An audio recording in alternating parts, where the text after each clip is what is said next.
Hi and welcome to the Rolling Studio, and this is part 2 continued with Janie Renteria, Trucker Janie as you guys know her. She also has a YouTube channel which will be in the links below, as well as her link to her new Facebook group, which is Janie's Crafty Friends. So that link will also be below in the description box. Unfortunately, this video has been put into time-lapse, and the reason for that is because her and I were trying to go on Hangouts through my phone, just so that we could have a clear audio and recording of her talking to me as I was crafting. She was on the road and she was about ready to take her break, and she was just going to be joining me, and we were doing a live, not live segment, but because we went through Hangouts, it voided our audio, unfortunately. So you just get me this time again. Hopefully we can rectify that in the future. I think I have come up with a way to at least have her audio on with me as I record, but we will see that in the future, hopefully, if time permits and schedules permit, that is, because this was just a whim that happened. We happened to be on the phone. She was working, I was crafting, and I said, you know, I'm fixing to go and record a video. So, you know, I invited her to come on with me so that she could just be a wonderful friend and laughter in the background. And we had a real good time. I really hate that we lost the audio here.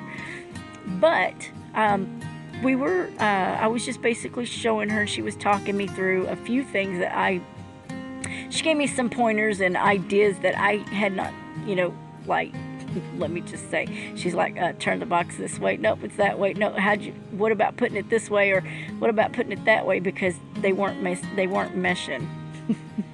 And I'm like, no, that's not. Oh, okay, it was right. You're right. So yeah, she kept me on track, and it was really kind of funny. So I kind of hate that it wasn't there. Aw, Janie. But she was with me, and hopefully one day we can try it again. But it will not be through Hangouts. So basically what we're doing here is we're taking 4 drawer boxes that I found at Michael's for $2 a piece, and I painted them with an acrylic base. Well, I painted them with gesso, a white prime gesso, and then I painted them with the acrylic base. It was the Americana line Peacock Teal. And then I think only one of these boxes in this view has been crackle mediumed. It's just been coated with the crackle medium. The rest of them I don't think I crackled yet, but that's okay. It will be done. And in the meantime, what I'm doing is getting some air-dried model clay, and I am going to be embedding them into these Mod Podge molds. Various ones, and I wanted to make an asymmetrical, non-traditional molding on this little drawer chest set that I planned. It's what I'm calling it. It's a Trinket Chester drawer storage. Mouthful, I know, but that's what it is. I wanted more storage, and I thought these were super cute little boxes. I would have gotten more for a bigger Chester drawer set, but they didn't have any more at Michael's, and I'm hoping I can find some more. They only had the 4, so if I can find more of those, I will be getting more, hopefully adding to it, or just creating another one. But I went ahead and took various Mod Podge molds, I think frames, and some florets, some birds, and just some filigree style moldings and stuff. I don't know what I'm going to do for the whole thing, but I do plan to do them all different, I think, at this point. I don't know. We'll just have to see when we get there. So I also have these little wooden buttons, and I was showing you those just a minute ago. I was talking too much for you to see it, but these little wooden buttons have little images on them. Like I have one that has a rooster, one that has a butterfly, some florals and roses, and I thought that would be a really cute attribute to the Chester drawer on top of the knobs. And you'll see why later on when I put this together. So all I'm doing right now is adding paper clay to my molds, and I'm leaving them raw so that I'm not letting them dry. They will be dried to the box so that they're adhered to the box. Also, I am using my Lisa Pavelka's polymer clay molds. These are metal molds, but they're wonderful trims for framing, and she chose which trim I needed to use, so I was happy with her choice, and that's what I'm doing right here, and you'll see where that goes here in a bit. I'm gonna let this play out and just let you enjoy the process, and I will pop in occasionally just to kind of give you a heads up of what I'm doing. In the meantime, enjoy the music. I don't know what's playing, but I hope you like it.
So right here, I am taking my fresh molded air dry clay, and I'm adding a little bit of the Aleene's tacky glue to the back of it. And you'll notice that I'm actually covering the drawers up with this clay, and not to worry, because it's fresh. We will take an X-Acto and we will trim the drawers out so that the pieces on the trim will stay put and you can still open the drawers. So just wanted to go ahead and let you see that in case you missed that.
Okay, so now it's time to do a base coat of the, I'm using the Waverly's chalk paint. Now remember, we have already coated this with crackle medium as well as acrylic. You have to have an acrylic base on the bottom before you add your crackle medium over it. You have to let them all completely dry. And then you come back with your other acrylic coating. I'm using chalk paint. It's also an acrylic chalk paint, so it will still crackle over this unit. And I'm painting the air clay, and it's going to be quite fabulous once we get through the total process. We're almost to the end of the process, but we may have to go into part 3. For now, this is in fact trying to get the details for the crackle coat, and then we'll let that dry.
So here you will see me trying to speed up the process because I'm just impatient like that.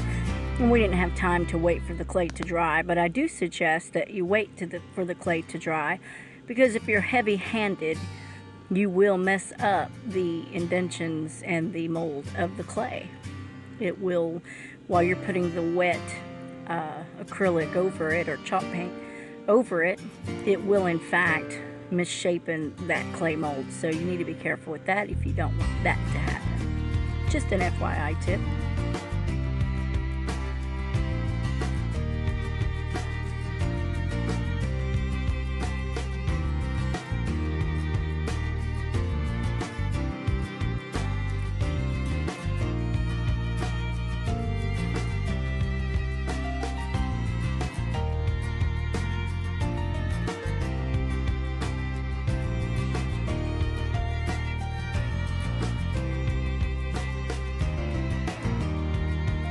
And when you see me get out of frame, it's because I was showing Janie on my other phone while we were on Hangouts, because she was viewing it on Hangouts on my other phone, but we thought the audio was coming through this phone. I was showing her how the button looked, so I'm purposely getting out of frame because I was showing it to her. And then I had to remember which camera I was looking at. And in the meantime, I did a little test right here with the hot glue. I did not intend to keep that on there because the hot glue will not hold that button the way you want it to be held. It will not be sturdy, and you don't want that button to come off. So I do in fact change that later. I was just giving her an idea of what it looked like. But you want to I use tacky glue, and it is solid. It is solid on that drawer, so Aileen's tacky glue will be just fine. And I think this is the part where we were talking about the layout and maybe what I would do, but we didn't know, and we were just kind of rolling with it. And then I got my drawers all confused and messed up, and she was telling me, well, did you turn it this way, or it needs to be turned the other way? And I'm like, no, and I'm like, no, and then I argued with her, and she's like, and then I was like, okay, you're right. So Janie caught me. Good job, Janie. Well, thank you guys for watching, and I will be back with part 3 as we finish up this piece. But don't forget to like, comment, subscribe, check Janie's channel out, and help me to grow mine. I'm trying to reach my 1,000. God bless you, and I'll see you next time. Bye. See you in part 3.